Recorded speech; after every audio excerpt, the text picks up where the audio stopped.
कल जो है उत्तर लेंस का बता दिए थे। आज का जो है कुछ टॉपिक जिसे फोकस समझना है कि फोकस क्या है। तो जैसे अवतल लेंस का फोकस और उत्तल लेंस का फोकस। तो अवतल लेंस का फोकस या उत्तल लेंस का दोनों परिभाषा एक ही होगा। जैसे फोकस दूरी, तो लेंस के प्रकाश केंद्र से द्वितीय मुख फोकस f2 की दूरी को लेंस की द्वितीय मुख फोकस दूरी कहते हैं। अगर प्रकाश केंद्र और f2 के दोनों के बीच की दूरी, मैंने फोकस के दोनों के बीच की दूरी को हम लोग फोकस दूरी कहते हैं। जैसे लेंस के प्रकाश केंद्र से और द्वितीय फोकस के बीच की दूरी को हम लोग क्या कहते हैं, लेंस की द्वितीय मुख फोकस दूरी कहते हैं। द्वितीय मुख फोकस दूरी f2 को ही लेंस का फोकस कहा जाता है। मैंने f2 को क्या कहा जाता है, फोकस कहा जाता है।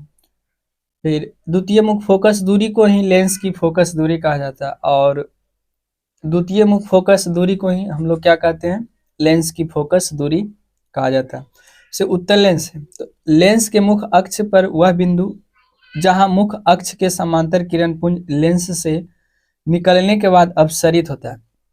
जैसे उत्तल लेंस में क्या होता है कि जब सूर्य के प्रकाश गुजरता है लेंस से, तो एक निश्चित बिंदु पर जाके मिलता है, तो उसको हम लोग अभिसरित करना कहते हैं। जैसे अभिसरित करना, जैसे एक बिंदु पर जाके जैसे मिलता है, तो उसको हम लोग अभिसरित कहते हैं। जैसे ऐसे ऐसे गया और लेंस से ऐसे गुजारा, तो एक वो निश्चित बिंदु पर आके जैसे मिल गया, एक निश्चित बिंदु पर जाके मिल जाता है, तो उसको हम लोग लेंस के, उत्तल लेंस के को हम लोग अभिसरित लेंस भी कहते हैं, यानी अभिसरित हो जाता है प्रकाश। अवतल लेंस में क्या होता है, लेंस के मुख अक्ष पर वह बिंदु जहां मुख अक्ष से समांतर किरण पुंज लेंस से निकलने के बाद अपसरित हो जाता है। जैसे अवतल लेंस से जब प्रकाश गुजारते हैं तो किरण क्या होता है, फैल जाता है।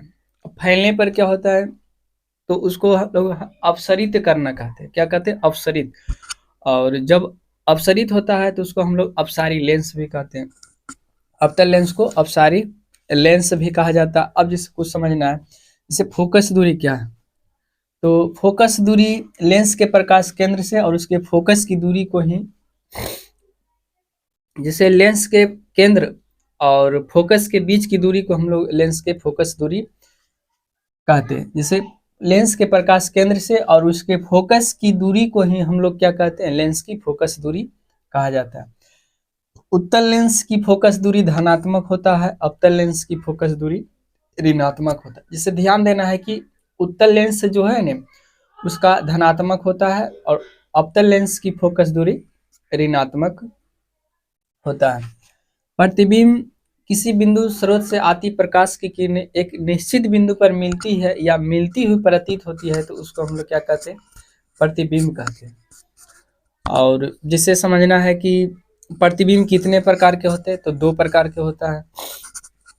एक तो वास्तविक प्रतिबिंब होता है और आभासीय प्रतिबिंब। वास्तविक प्रतिबिंब जो होता है, वास्तविक प्रतिबिंब समझना है कि किसी बिंदु स्रोत से आती प्रकाश की किरणें अपवर्तन के बाद वास्तव में मिलती है, तो उसे वास्तविक प्रतिबिंब कहते हैं।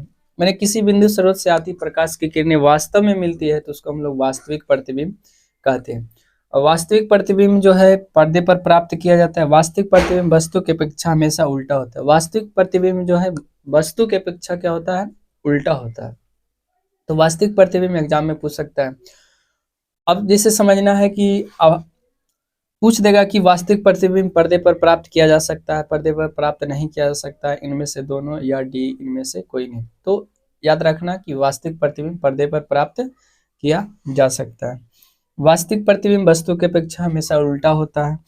जैसे देखो, अगर प्रतिबिंब यहाँ, वस्तु यहाँ पर रखल है, तो प्रतिबिंब उसका उल्टा बनेगा। फिर उसी तरह आभासीय प्रतिबिंब किसी बिंदु स्रोत से आती किरणें अपवर्तन के बाद जिस बिंदु से आती हुई प्रतीत होती है, तो उसे आभासीय प्रतिबिंब, मैंने किसी बिंदु स्रोत से आती किरणें सिर्फ आती हुई प्रतीत होता है, तो उसको हम लोग क्या कहते हैं, आभासीय प्रतिबिंब। आभासीय प्रतिबिंब को काल्पनिक प्रतिबिंब भी कहा जाता है। आभासीय प्रतिबिंब वस्तु की अपेक्षा हमेशा सीधा होता है। आभासीय प्रतिबिंब क्या होता है, वस्तु की अपेक्षा हमेशा क्या होता है, सीधा होता है। और वास्तविक आभासीय प्रतिबिंब को हम लोग पर्दे पर नहीं प्राप्त कर सकते हैं। मैंने और अब लेंस के किरण आरेख कुछ समझना, जैसे प्रकाश केंद्र की दिशा में आपतित किरण अपवर्तन के बाद बिना विचलन के सीधी निकल, जब प्रकाश के केंद्र की दिशा में, जैसे जब सूर्य के प्रकाश के केंद्र से होकर अगर गुजारते हैं तो बिना विचलन के सीधे निकल जाता है, उसको कोई रुकावट नहीं होता।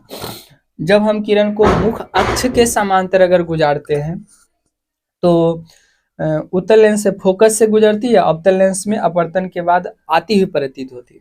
जब हम मुख्य अक्ष के समांतर उत्तल लेंस से जब गुजारते हैं तो फोकस से होकर गुजरती है। फिर उसी तरह है फोकस की दिशा में जब हम लोग आपतित किरण करते हैं तो मुख्य अक्ष के समांतर हो जाता है किरण, मैंने अपवर्तन, मैंने लेंस से टकराकर जो है समांतर हो जाता है किरण। जैसे फोकस की दिशा में आपतित होती है तो लेंस के समांतर निकलती है, लेंस के समांतर किरण निकलती। तो इतना टॉपिक था, कम समय में अधिक पढ़ना, तो इतना था। फिर कल इसके दूसरा पढ़ा देंगे जो आएगा, ठीक है, रहने देते हैं।